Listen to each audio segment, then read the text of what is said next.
அண்மைச் செய்தி. பஹல்காம் பயங்கரவாத தாக்குதலை தொடர்ந்து பாதுகாப்புத்துறைக்கான நாடாளுமன்ற நிலைக்குழு கூடி ஆலோசனை தொடங்கியுள்ளது. இதுகுறித்தான முழு விவரங்களை வழங்கவிருக்கிறார் செய்தியாளர் ராஜகுமரன். விவரங்கள். பஹல்காம் தாக்குதலை தொடர்ந்து இந்திய தரப்பில் மேற்கொள்ளப்பட்டு வரக்கூடிய நடவடிக்கைகள் தற்பொழுது வேகம் எடுத்திருக்கின்றன. தீவிரவாதிகள் இல்லங்கள் அடையாளம் காணப்பட்டு ஜம்மு காஷ்மீர் மாநிலத்தில் அவை அனைத்தும் வெடிகுண்டுகள் மூலமாக தரைமட்டமாக்கப்பட்டு வருகின்றன. இந்த நிலையில்தான் அடுத்தடுத்த கட்டமாக ராணுவம் சார்பாக எந்த அளவு ஆயத்த நிலையோடு இருக்க வேண்டும் என்பது குறித்து ஆலோசிப்பதற்காக பாதுகாப்பு விவகாரங்களுக்கான நாடாளுமன்ற நிலைக்குழு தற்போது கூடியிருக்கின்றது. இந்த கூட்டத்திலே ராணுவம் சார்ந்த தயார் நிலைகள், ஆயத்த நிலைப்பாடுகள் தொடர்பாக ஆலோசிக்கப்பட இருக்கின்றன. குறிப்பாக பாகிஸ்தான் நாட்டை பொறுத்தவரை அந்த நாட்டில் இருக்கக்கூடிய ஏவுகணைகள், அணு ஆயுதங்கள் இந்தியாவை நோக்கி நிலைநிறுத்தப்பட்டிருக்கின்றன என்ற தகவலை தொடர்ந்து பாகிஸ்தான் நாட்டினுடைய அமைச்சர்கள், முன்னாள் அமைச்சர்கள் வெளியிட்டு வருகின்றார்கள்.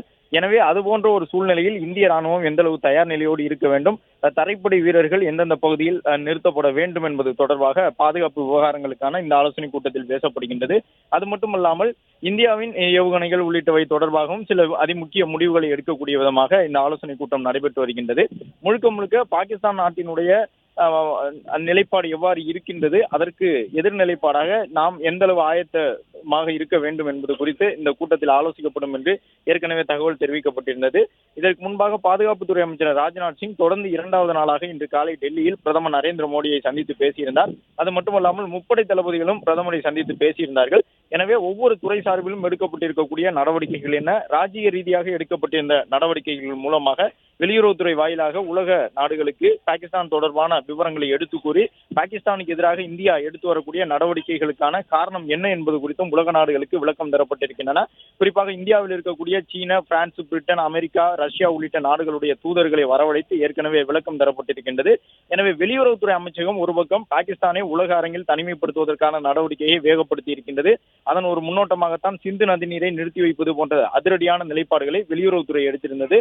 அதற்கு அடுத்தடுத்த கட்ட நிலையிலே ஈரான் உள்ளிட்ட நாடுகளையும், அதாவது பாகிஸ்தானுக்கு ஆதரவாக செல்லுவதற்கு வாய்ப்பு இருக்கக்கூடிய நாடுகளையும் வெளியுறவுத்துறை சார்பில் சந்தித்து பேசி அவர்களுடைய ஆதரவையும் இந்தியா பெற்றிருக்கின்றது.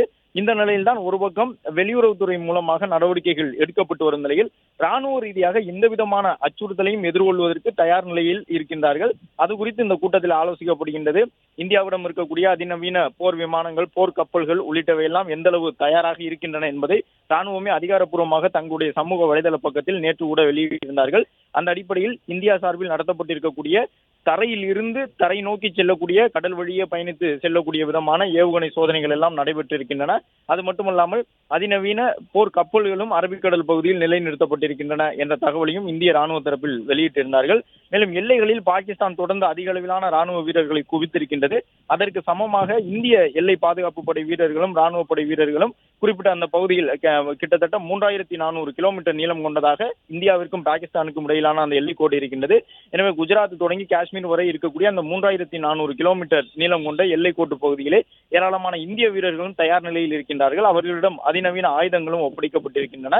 அதிகாலை நேரத்திலும் இரவு நேரங்களிலும் தொடர்ந்து கடந்த 4 நாட்களாகவே இந்திய ராணுவ நிலைகளை நோக்கி பாகிஸ்தான் ராணுவத்தினர் துப்பாக்கி சூடுகளை நடத்தி கொண்டிருக்கின்றார்கள். உடனுக்குடன் அவர்களுக்கான பதிலடியும் வழங்கப்படுகின்றன. தற்போது நடைபெறக்கூடிய இந்த பாதுகாப்பு குழு கூட்டத்தின் நிறைவில் சில அதிமுக்கிய முடிவுகள் எடுக்கப்படும் என்று எதிர்பார்க்கப்படுகின்றது.